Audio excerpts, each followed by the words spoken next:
Come baby Kim Lelo, Majim Co Moto Abako. Majim Masin Gademi, Majim Moto Yademi. I beg, every Mosimola Kim Daba Kim Daddy go, come back, come back, Kim Labai, hey, see on you, Kim Tuba Daba, you today, Papa, come to baby, Majim Shakuo, Jawa for me, Bano Guru Dawa. Mombe, oh my son, no, sir. Oh my son, no, oh my son, show me, sir.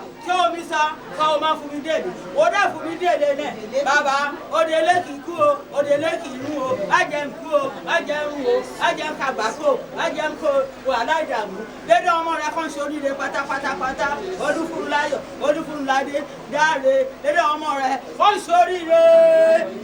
Any most of my life, him to get, him to my Gamma, Papa, Urugama, Mama coming and Mama coming and Ocean, so where up, brother. I'll be there. What is it? You are from maybe from without correct. He can't do. What do someone tell me? Only one be there. What is it? What do I know? What made the level? What makes you good? I know. They don't want a pata, and belong. What I'm actually for me. I want to be more. What do I know? What made the level? What makes you good? I know. You know, this way. What I feel like for my boy. Kiki Cabo is on board. Not the Bible. What I wrote any. Tell my violation. Tomorrow, same law. Bomba. I do not tell you. There could be sent to war, or the same summer, or the same time. So where am I be?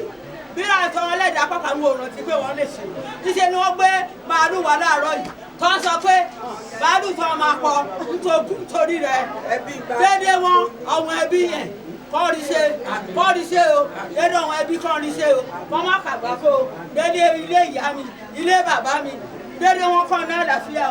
Then what did they anybody? Eh, what baby? Eh, son is how I say. Come best of Pharaoh. What to Pharaoh or anything. You don't want for this sale. Mama Cabafo, one Garamo, Yamadi Wada, Mama Lida Moo, Mama Lord, come up. Yes, you got our. Àwa yíyọ́ Ọlọ́run wa, àwa ń jẹ́wọ́ rẹ pé ìwọ lolúwa. Àwa yíyọ́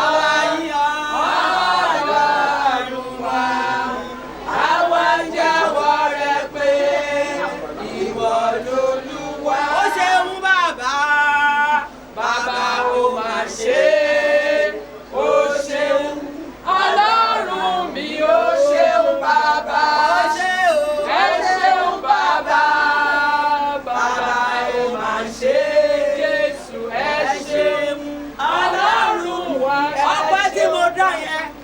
Ṣe wọ́n jẹ́ kí iṣẹ́ ìdílé kí n láyé yìí. Ṣé wọ́n lè ṣí wọn sílẹ̀? Wọ́n sì ìdí tí mo fún pé Olúwa bá ṣe o. Ẹ bá ìka adéré gbàdúrà o. Gbàdúrà mi kó gbà o. Ìbá ìsàlẹ̀ wa bá o. Ìbá ọ̀dọ́ wa bẹ̀rẹ̀ jẹ́ o. Mo bẹ́ kẹ́kọ̀ọ́ bá o. Mo ṣàánú mi o. Ìbá ìsàìsàn. Báìsàn báìsàn mi o. Wá sí.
Ẹ jẹ́ kí a gbàdúrà. Orúkọ Jésù. Orúkọ Jésù. Ní orúkọ Jésù. A dúpẹ́ Jésù olùgbàlà nítorí pé ọ̀rọ̀ rẹ̀ ṣẹ lénìí. Ọ̀rọ̀ rẹ̀ ṣẹ lénìí. Erùpẹ̀ ni ọ́, ó sì padà di erùpẹ̀. Bàbá mú ọ̀rọ̀ Ọlọ́run ṣẹ lénìí. Àwa dúpẹ́ Ọlọ́run ìyanu wa Jésù olùgbàlà nítorí pé Ọlọ́run lẹ́wọ̀n máa jẹ́ ẹ bá sì ti sọ̀rọ̀ bẹ́ẹ̀ náà ni ó rí. Ní orúkọ Jésù gba ọpẹ́ wa. Ní orúkọ Jésù gba ẹ̀yìn wa. Àwa dúpẹ́ ìgbé ayé tí bàbá gbé nínú ayé.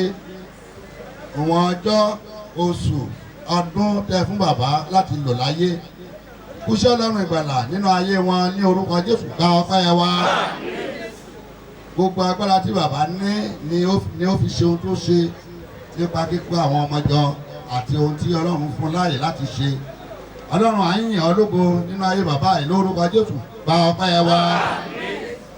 Bàbá ayérayé gba ẹ̀yìn wa.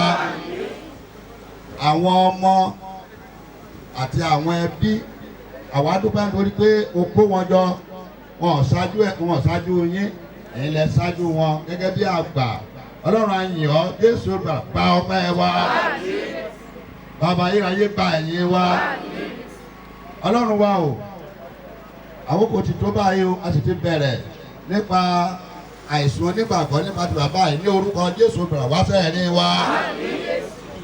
Gbogbo pátá tí a ó máa ṣe lénìí lórúkọ Jésù gba àkóso. Ẹ̀mí mọ́ Ọlọ́run ní orúkọ Jésù ní lẹ́ẹ̀rín wa. Ọba ayérayé Olúwa ní lẹ́ẹ̀rín wa.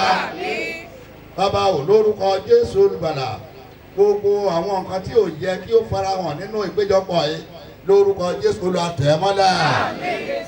Gbogbo sọ̀rọ̀ǹdì wa pátápátá ní orúkọ Jésù gba àkóso rẹ̀. A ó máa yìn ọ́. Ọlọ́run gbọ́ àdúrà. Lẹ́ẹ̀kan sí agbára Èṣù lórúkọ Jésù kó wọlé lọ. Agbára ọ̀tàkọ́tà kó wọlé lọ. Olúwa gbọ́ àdúrà ní orúkọ Jésù Kristi Olúwa wa. Àdúrà Olúwa.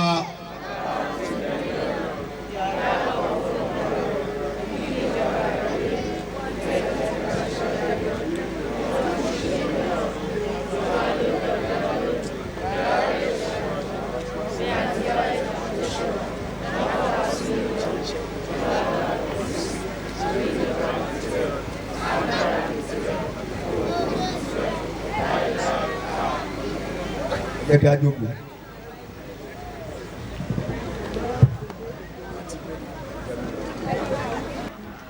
Ìkejì 329 Jésù yè títí ayé ní orí ìjókòó.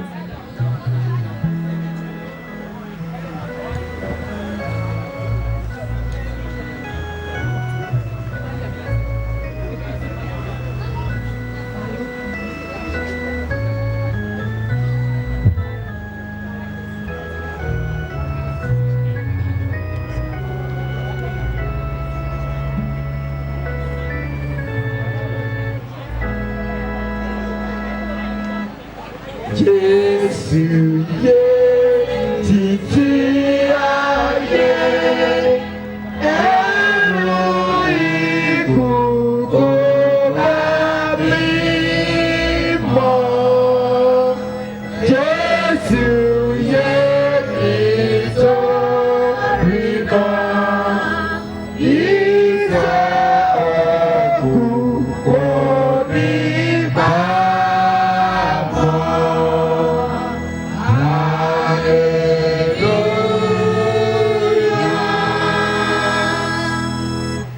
Jésù yé látòní lọ, ikú jẹ́ ọ̀nà sí iye. Èyí yóò jẹ́ tinú wa. Bàtà gbogbo ikú bá dé.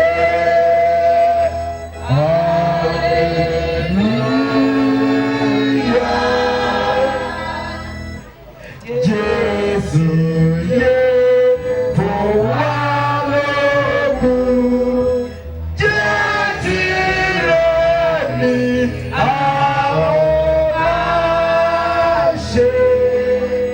A ò gbọ́kàn fún fòsè. A ò fògo Olùgbàlà.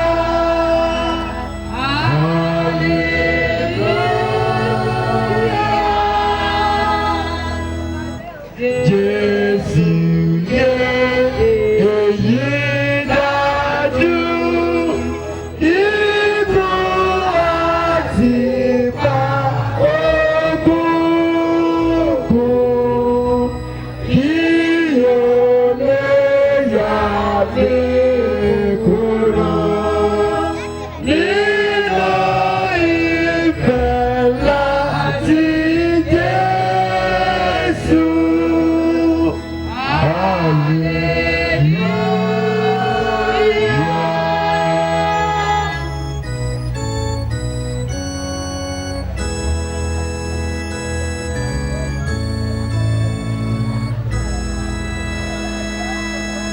Jésù yé gbogbo jọba lọ́run ní ayé di tirẹ̀.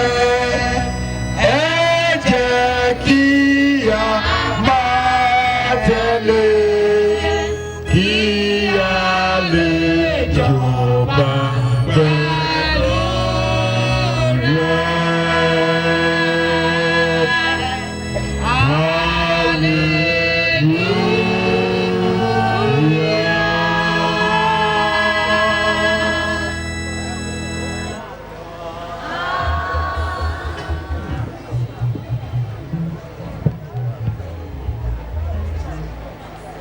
Praise the Lord. Ẹ̀kọ́ kíkà àkọ́kọ́ fún ẹ̀sùn onígbàgbọ́ fún bàbá wa ikú fi sílẹ̀ bàbá wa sí èso ìpèyọ̀ jọ̀wọ́. Òun láre ní orin Dáfídì 100 ìlà àkọ́kọ́ títí dé ìlà tó gbẹ̀yìn. Our Bible reading for our Papa Christian Weekly shall be found in the book of Psalm 90, from mercy reading from verse 1 to the last verse.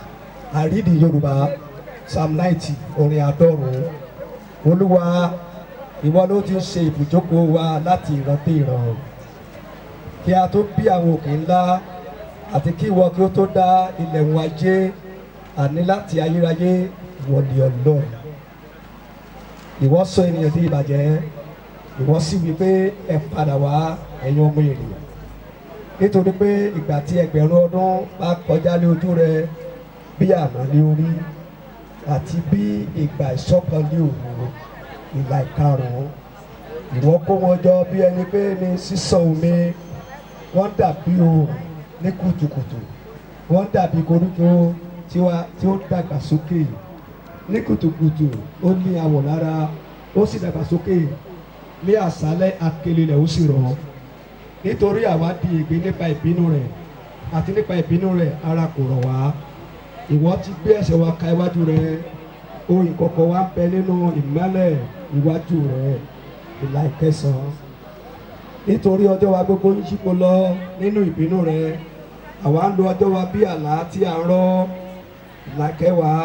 70 ọdún ni ọjọ́ ọdún wa, bí ó sì ṣe pé nípa ti agbára, bí wọ́n bá tó 100 ọdún, agbára wọn làálàá obìnrin jẹ́ ni. Nítorí pé a kì yóò pẹ́ ké kúrò, àwọn ó sì fò lọ. Ta ló máa gbára ìbínú rẹ̀? Gẹ́gẹ́ bí ẹ̀rù rẹ̀, bẹ́ẹ̀ ni ìbínú rẹ̀. Bẹ́ẹ̀ ni kí wa kó kọ́ wa láti máa ka iye ọjọ́ wa, kí ẹ wa kó lè máa fi ọkàn wa sípa ọgbọ́n. Padà, Olúwa yóò ti pẹ́ tó, yí ọkàn wa padà nítorí àwọn ọmọ ọ̀dọ̀ rẹ. Fi àánú rẹ tẹ́ wa lé ọrùn ní kùtùkùtù, kí ẹ wa kó lè máa yọ̀ àti kí inú wa kó lè máa dùn ní ọjọ́ ya gbogbo. Ìlà kẹẹ̀ẹ́dógún. Mú inú wa dùn bí ọjọ́ tí ìwọ pọ́n wa lójú àti ọdún tí àwa ti rí búburú. Jẹ́ kí iṣẹ́ rẹ kí ó wọ̀n sí àwọn ọmọ ọ̀dọ̀ rẹ àti ògo rẹ sí àwọn ọmọ wọn. Ìlà tó parí ẹ̀kọ́ kíkà náà. Jẹ́ kí ẹwà Olúwa Ọlọ́run wa kí ó wà lára wa, kí ìwọ kó sì fi ìdí iṣẹ́ ọwọ́ wa múlẹ̀ lára wa. Bẹ́ẹ̀ ni iṣẹ́ ọwọ́ wa ni kí ìwọ kí ó fi ìdí rẹ̀ múlẹ̀. Mo fẹ́ kà lẹ́ẹ̀kan sí ẹsẹ̀ tó parí ẹ̀. Jẹ́ kí ẹwà Olúwa Ọlọ́run wa kí ó wà lára wa, kí ìwọ kó sì fi ìdí iṣẹ́ ọwọ́ wa múlẹ̀ lára wa. Bẹ́ẹ̀ ni iṣẹ́ ọwọ́ wa ni kí ìwọ kó fi ìdí rẹ̀ múlẹ̀. Kí Olúwa kó bùkún kíkà àti gbígbọ́ ọ̀rọ̀ rẹ̀. Shout hallelujah. A tún máa tẹ̀síwájú nínú ìsìn àṣálẹ̀ òkú onígbàgbọ́ yìí nígbà tí a ó kọ orin náà ìwé ọwọ́ wa ní ojú ìwé karùn-ún hymn 953 ní orí ìdúró ni a ó ti kọ. Gbà tí ìpolú wa bá dún, táyé yóò sì fò lọ, tí ìmọ́lẹ̀ ọjọ́ tuntun yóò sì dé, nígbà tí àwọn ọmọ ìgbàlà bá péjọ lókè, tá bá sì porúkọ níbẹ̀, wọn ó wà bẹ́ẹ̀.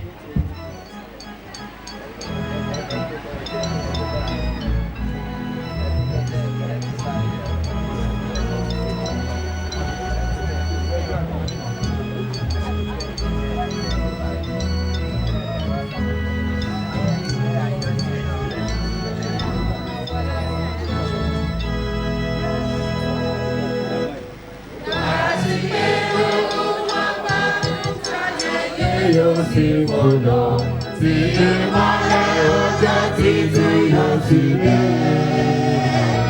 Nígbà tí àwọn ọmọ ìgbàlà lọ péjọ lókè, tàbá sí korúkọ lọ́rùn lọ́wọ́ bẹ́ẹ̀. Gbàjọba orúkọ lọ́rùn, gbàjọba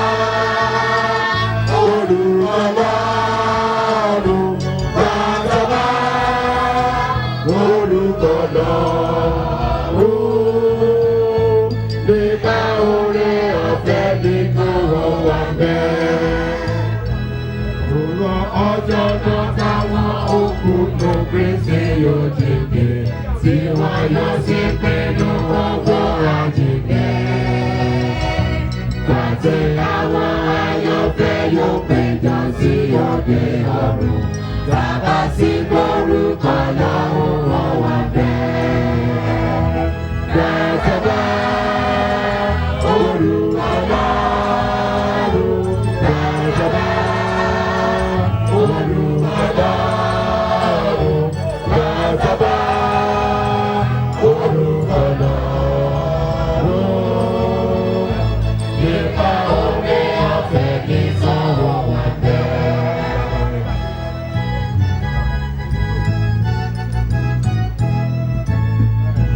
Jẹ́ kí a fi gbogbo àkókò wa ṣiṣẹ́ fún Olúwa.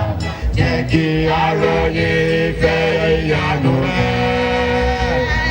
Nígbà tí a bá sì parí ìrẹ̀ ìje wa láyé, tá a bá sì forúkọ lọ́rùn wọn wà bẹ́ẹ̀. Gbàjọba orúkọ lọ́rùn, gbàjọba orúkọ lọ́rùn, gbàjọba orúkọ lọ́rùn. lè ká oore ọ̀fẹ́ nìkan ó wà bẹ́ẹ̀.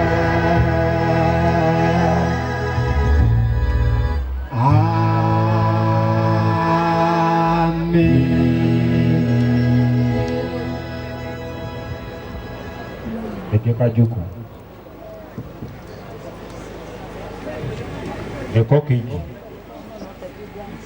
ó ti àìsàn òkun onígbàgbọ́ tí bàbá wa pa Timothy Adébísí Adébólú Abímbólú láwùí nínú ìwé Jóòbù orí ìkẹrìnlá a ó ka ẹsẹ̀ kẹrìnlá àkọ́kọ́ rẹ̀.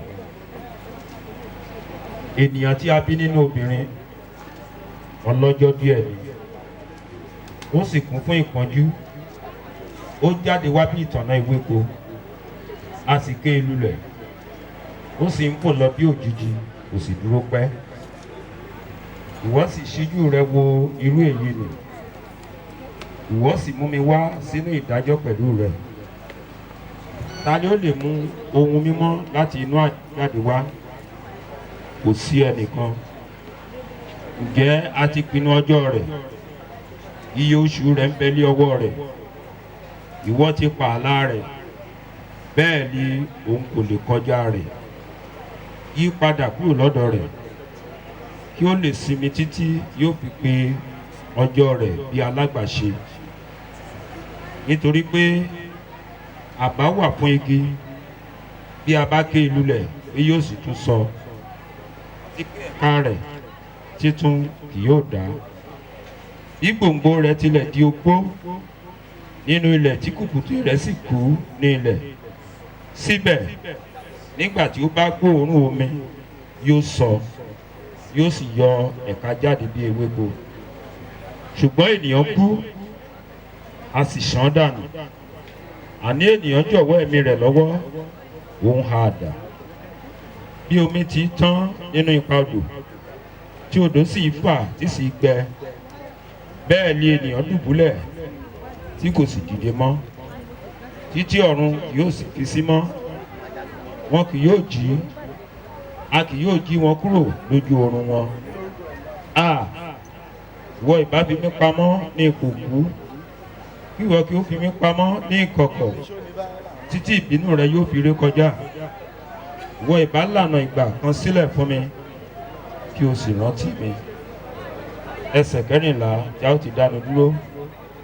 Bí ènìyàn bá kú yóò sì tún yè bí. Gbogbo ọjọ́ ìgbà tí a là sílẹ̀ fún mi ni èmi dúró dè, títí àmúdọ̀tun ni yóò fi dé. Ará, báyìí la parí ẹ̀kọ́ kíkà náà. Olúwa kó pèsè gbígbọ́ àti kíkà ọ̀rọ̀ rẹ̀ fún ìgbàlà ẹ̀mí wa. Praise the Lord. A ó tún máa tẹ̀síwájú nípa àìsùn nígbàgbọ́ nígbà táwọn kọrin 969 ojú ewé keje nínú ìwé ọwọ́ wa yẹn, hymn 969. Lẹ́yìn ayé búburú yìí, ayé ẹkùn òsì yìí, ibi rere kan wà, àyídá kò sí níbẹ̀, kò sí ọ̀sán àti òkú títí, wí mi wọ́n wà níbẹ̀. Hymn 969. A ó jókòó, a wà lórí ìjókòó wa.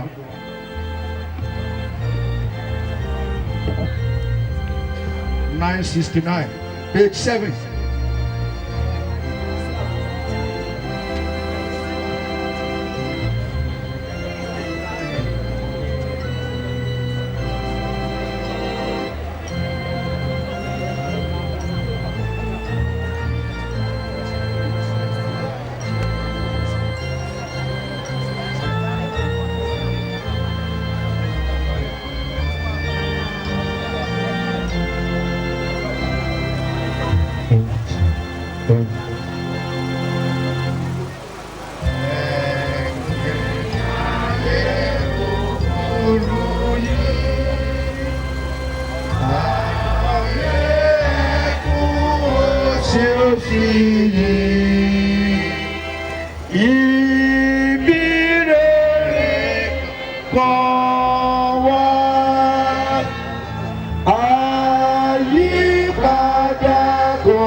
Olúwa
Praise the Lord.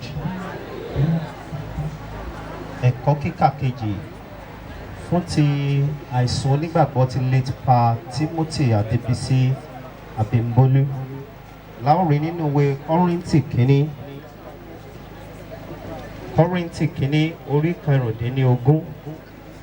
Màá bẹ̀rẹ̀ kíkà rẹ̀ láti ẹsẹ̀ ìkíní sí ẹsẹ̀ ìkẹrìnlá. 1 Corinthians chapter 15.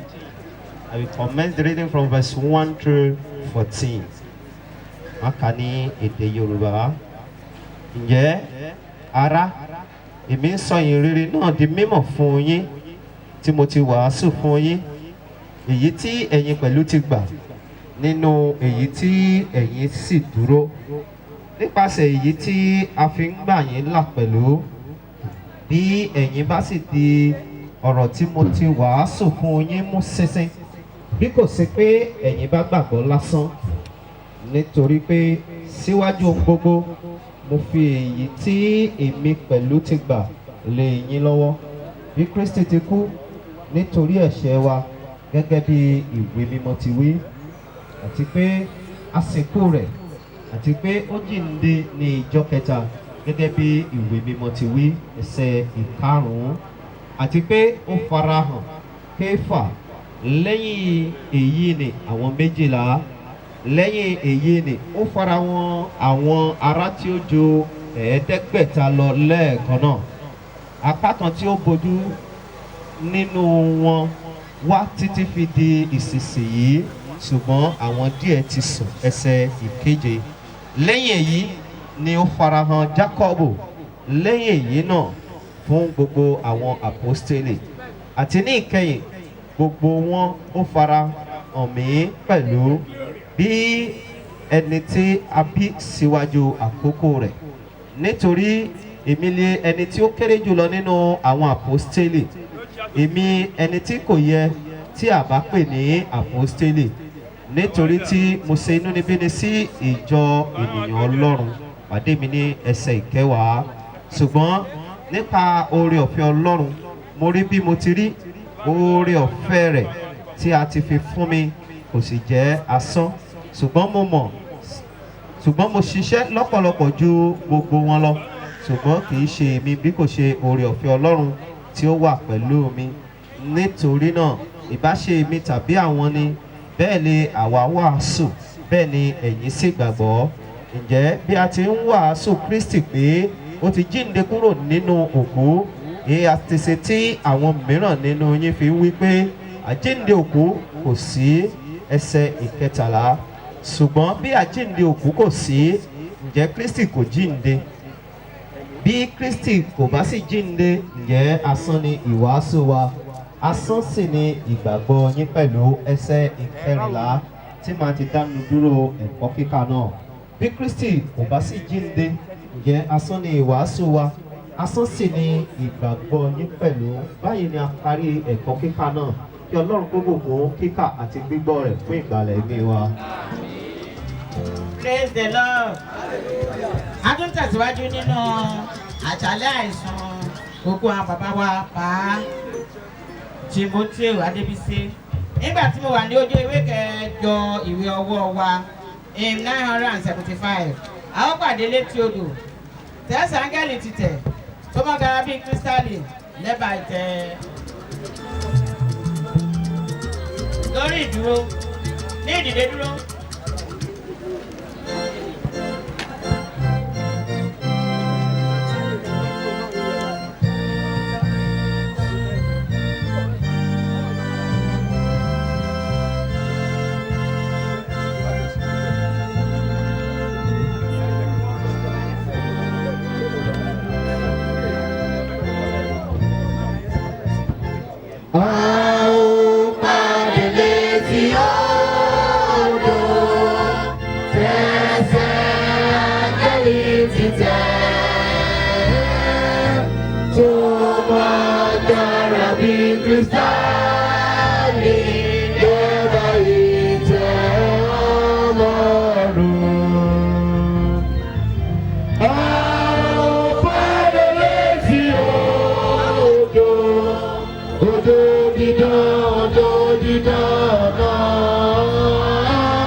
létí bèbè odò náà yé pẹ̀lú olùṣègùn tó wà. A ó máa rìn, a ó máa sì máa tẹ̀lé máa tẹ̀lé. A ó máa délé sí odò. Odò dídá náà. Bẹ̀rẹ̀ wọ́n mímọ́ lábà odò tó ṣàn lẹ́bà yìí tẹ̀lé. Àtòdè odò dídá náà. A ó sẹ́rù wa kalẹ̀. Jésù yóò gba ẹrù ẹ̀ṣẹ̀ àwọn tí ó gbé láàbí. A ó pàdé létí odò, odò dídá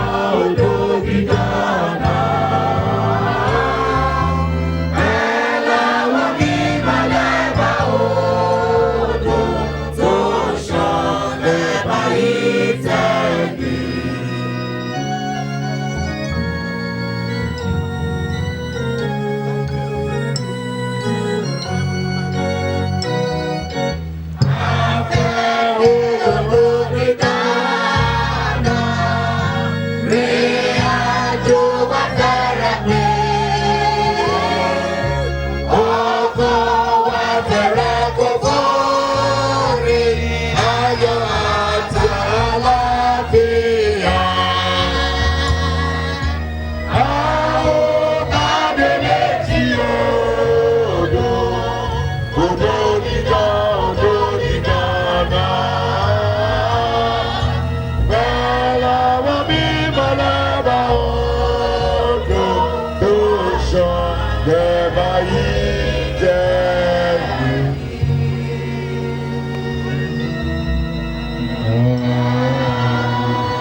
Praise the Lord.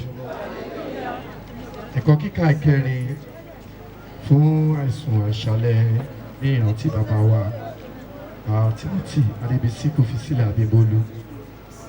Láòrí nínú ìwé ìfihàn orí 20 láti ẹsẹ̀ kìíní dé ìkẹẹ̀dógún, the 4th lesson at the wake service for late Timothy Adébísí kò fi sílẹ̀ Abímbọ́lú is found in the book of Revelation chapter 20 from verse 1 to 15. Ìwé ìfihàn orí 20 láti ẹsẹ̀ kìíní dé ìkẹẹ̀dógún. Mo sì rí áńgẹ́lì kan tí ọ̀run sọ̀kalẹ̀ wá, tí ohun ti ìṣíkà ọ̀gbun nì àti ẹ̀wọ̀n ńlá kan lé ọwọ́ rẹ̀. Ó sì di dágórì náà mú, ejò àtijọ́ nì tí í ṣe èṣù àti Sátánì. Ó sì dè lé ẹgbẹ̀rún ọdún. Ó sì gbé e sọ sínú ọ̀gbun náà. Ó sì tì í. Ó sì fi èdìdì dì í lórí rẹ̀ kí ó má bàa tan àwọn orílẹ̀-èdè jẹ mọ́ ní títí ẹgbẹ̀rún ọdún náà yóò fi pé. Lẹ́yìn èyí, a kò lè ṣàìtú sílẹ̀ fún ìgbà díẹ̀. Ẹsẹ̀ kẹrin. Mo sì rí àwọn ìtẹ́, wọ́n sì jókòó lórí wọn, a sì fi ìdájọ́ fún wọn. Mo sì rí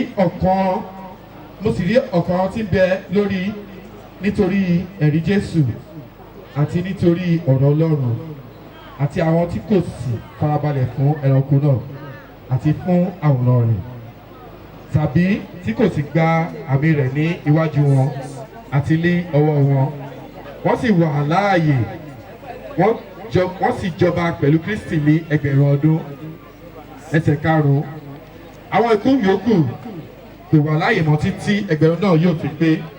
Èyí ni àjíǹde ìkíní. Olùbùkún àti mímọ́ ni ẹni tí ó ní ipa nínú àjíǹde ìkíní náà. Lórí àwọn wọ̀nyí, ikú èkejì kò ní agbára. Ṣùgbọ́n wọn ò jẹ́ àlùfáà Ọlọ́run àti ti Kristi wọ́n sì máa jọba pẹ̀lú rẹ̀ ní ẹgbẹ̀rún ọdún. Ẹsẹ̀ keje, nígbà tí ẹgbẹ̀rún ọdún náà bá sì pé a ó tú Sátánì sílẹ̀ kúrò nínú túbú rẹ̀, yóò sì jáde lọ láti máa tan àwọn orílẹ̀-èdè tí ń bẹ ní egun mẹ́rẹ̀ẹ̀rin ayé jẹ, Gógù àti Mágógù, láti gbá wọn jọ sí ogun, àwọn tí iye wọn dàbí iyanrìn òkun. Ẹsẹ̀ kẹsàn-án, wọ́n sì gòkè lọ la igbó ayé já, wọ́n sì yí ibùdó àwọn ènìyàn mímọ́ ká àti ìlú àyànfẹ́ náà. Iná sì tì wọ́n sọ̀kalẹ̀ wá, ó sì jó wọn run. A sì wọ́ èṣù tí ó tàn wọ́n jẹ lọ sínú adágún iná àti sulfuru, níbi tí ẹranko àti wòlíì èké nígbé wà. A ó sì máa dá wọn lóró tọ̀sán-tòru láé àti láéláé. Ẹsẹ̀ kọkànlá, mo sì rí ìtẹ́ funfun ńlá kan àti ẹni tí ó kò lórí rẹ̀ níwájú ẹni tí ayé àti ọ̀run fò lọ, a kò sì rí àyè fún wọn mọ́. Mo sì rí àwọn òkú àti èwe àti àgbà, wọ́n dúró níwájú ìtẹ́, a sì ṣí ìwé sílẹ̀, a sì ṣí ìwé mìíràn kan sílẹ̀ tí í ṣe ìwé ìyè, a sì ṣe ìdájọ́ fún àwọn òkú láti inú ohun tí a kọ sínú àwọn ìwé náà gẹ́gẹ́ bí iṣẹ́ wọn. Ẹsẹ̀ kẹtàlá, òkú sì jọ àwọn òkú tí ń bẹ nínú rẹ̀ lọ́wọ́, àti ikú àti ìkòkú sì jọ òkú tí ó wà nínú wọn lọ́wọ́, a sì ṣe ìdájọ́ wọn lúkúlùkù gẹ́gẹ́ bí iṣẹ́ wọn. Àti ikú àti ìkòkú láti sọ sínú adágún iná, èyí ni ikú kejì. Ẹsẹ̀ kẹẹ̀ẹ́dógún ti ṣe ẹsẹ̀ tí a dá dúró ẹ̀kọ́ náà. Bí a bá sì rí ẹnikẹ́ni tí a kò kọ orúkọ rẹ̀ sínú ìwé yìí, a ó sọ ọ́ sínú adágún iná. Mo ní bí a bá sì rí ẹnikẹ́ni tí a kò kọ orúkọ rẹ̀ sínú ìwé yìí, a ó sọ ọ́ sínú adágún iná. Lẹ́ẹ̀kẹta, bí a bá sì rí ẹnikẹ́ni tí a kò kọ orúkọ rẹ̀ sínú ìwé yìí, a ó sọ ọ́ sínú adágún iná.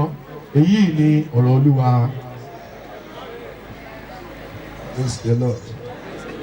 Àwọn ní kí a fi eléyìí tó wa létí pé ìwé tí a ń lò fún ètò ìsìn kì í ṣe ìwé tí a máa mú lọ sílé o.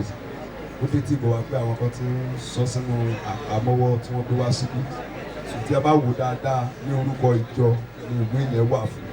So ohun tí a ó máa lò fún ọ̀pọ̀lọpọ̀ ọdún fún ìkú àwọn àgbà, àwọn arúgbó nínú ìjọ ni. So má mú lọ sílé o, yóò dára fún wa. Praise the Lord. Orin karùn-ún ti àṣálẹ̀ àìsàn onígbàgbọ́ ti bàbá wa late pa Timothy Adébísí Abímbólú ni a ó rí ní ojú ewé ìkarùn-ún hymn 957 hymn 957 ní ìjókòó.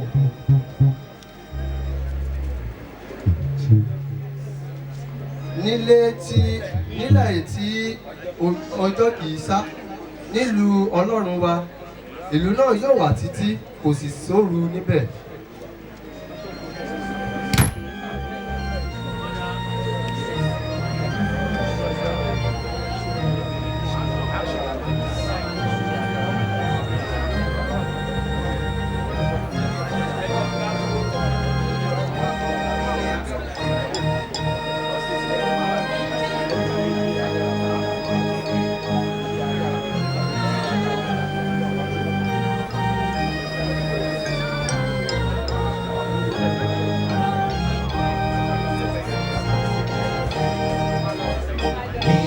Tí ọjọ́ ìṣú nínú Ọlọ́run wa, inú náà yóò wá títí ó sì sọ̀rọ̀ níbẹ̀.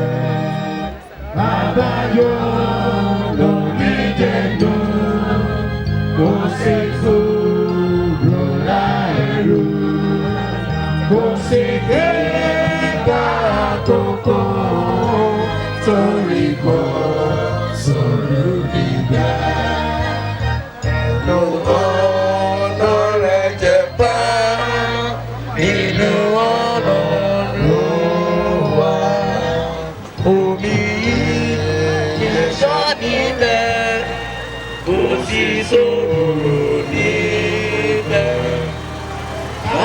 yóò lómi dèrò kò sí kúrò lẹ́nu kò sí kéríkà tó kọ́ lórí kò sọ̀rọ̀ lẹ́nu àbí tí ẹnu ọgbọ́n ìlú ọgbọ́n lórúkọ omi tí ẹ̀ṣọ́ ibẹ̀ kò sọ̀rọ̀ níbẹ̀. Bàbá yọ lórí dẹ́nu kò sí kúrò lẹ́nu kò sí kí bẹ́ẹ̀ àkókò torí kò sọ̀rọ̀ ibẹ̀.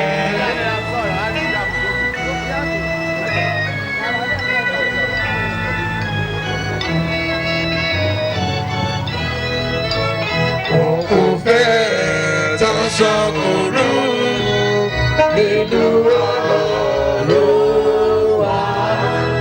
Kò ní pín ìmọ̀lẹ̀ rẹ̀, kò sì sọ̀rọ̀ níbẹ̀.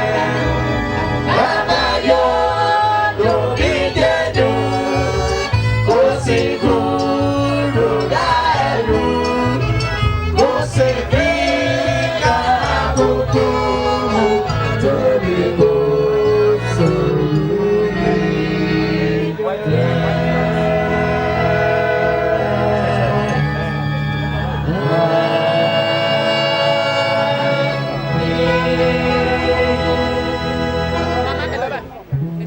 Praise the Lord. Hallelujah. Ẹ jẹ́ gbogbo èèyàn kó yin Jésù lógo. We are now in anthem 13. A wà ní ọ̀rọ̀ ẹ̀rí. Ìpele èèyàn márùn-ún ni a fẹ́ kó sọ̀rọ̀ níbí gẹ́gẹ́ bí ìwé ti sọ. Àwọn ẹbí wọ́n yẹ nìkan tó máa sọ̀rọ̀. Gbogbo àwọn ọ̀rẹ́ bàbá wa Timothy Adébísí Abímbọ́lá wọ́n yẹ nìkan tó máa sọ̀rọ̀ ẹ̀rí nípa wọn. Abímbólú ohun tí wọ́n bá mọ̀ nípa wọn. Àwọn ọmọ bàbá wa Timothy Abímbólú wọ́n yẹ nìkan tó máa sọ̀rọ̀ nípa ohun tí wọ́n bá mọ̀ nípa wọn. Bákan náà àwọn ìjọ wọ́n yẹ nìkan. Bákan náà aládùúgbò wọ́n máa yẹ nìkan. Ẹ jọ̀ọ́ nítorí àkókò ìṣẹ́jú méjì méjì ó la fún ẹnìkọ̀ọ̀kan wa. A fẹ́ gbọ́rọ̀ Ọlọ́run àdẹ̀ fẹ́ ṣe àwọn nǹkan tó kàn. Ní ìpele àkọ́kọ́ àwọn ẹbí tí wọ́n yẹ nìkan tó máa sọ̀rọ̀ nípa ti bàbá wa olóògbé Timothy. Ẹ jọ̀ọ́ ẹnìkan láti inú ẹbí sà Jésù sà ìṣẹ́jú méjì sà. Praise the Lord. Praise the living Jesus. Hallelujah. Ọba mímọ́ olómi ìró. Omiye, ìyèrè omiye. Praise the Lord. Hallelujah. Ọ̀túnba Fẹ́mi Òkèèmí ni wí. Ṣé rí ẹ̀gbọ́n mi yìí? Àtijọ́ wà ti pẹ́. Láti ọmọdé ẹ̀gbọ́n ló jẹ́ sí mi.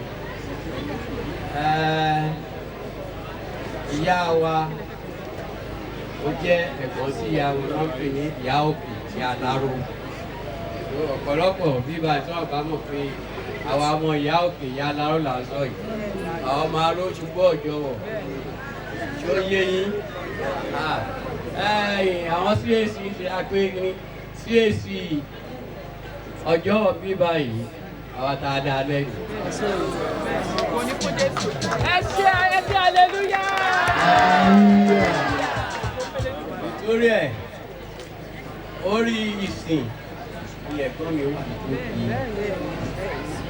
bàbá ìjọ tó dẹ̀ jẹ́ ikú pọ̀ jẹ́ láró jẹ́ gẹ́gẹ́ bí ẹ̀tọ́ ẹ̀ lórí àti Ṣàgámù láti jọ ń bá sí ìsìn wọn tó wá láti jẹ̀ gbogbo rẹ̀ ìtúrẹ̀ ọ̀rọ̀ mi ò jù báyìí lọ pé ẹ bá wa ṣàdúrà fún Ọlọ́run tó gbé sí afẹ́fẹ́ rẹ̀ ẹ̀yin ọmọ Abímbólú ẹ má bínú pé alátìgbà àjọ pé àwa la fún yín lọ́mọ yẹn àti tó ní kó di ya yín praise the Lord. Ẹ ká kí aleluya alákan. Ẹ jọ̀ọ́ bí àwọn bàbá ti ṣe yẹn kó tayọ ìṣẹ́jú méjì ẹ jẹ́ kí gbogbo wa náà ká tẹ̀lé àpẹẹrẹ rẹ̀ yẹn ẹnìkan láti inú ọ̀rẹ́ àwọn bàbá wa. ẹbí ìfẹ́ sọ̀rọ̀ ẹ jẹ́ kí bàbá sọ̀rọ̀. ok sir. ẹ jẹ́ kí bàbá sọ̀rọ̀.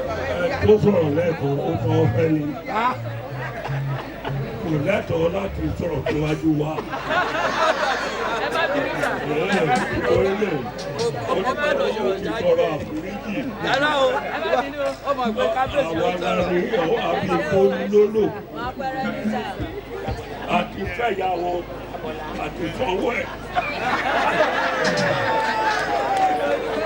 Níbi pé a gbé àwọn ìlú rárá ibi tó tó tó yẹ àti fọ́ni lórí.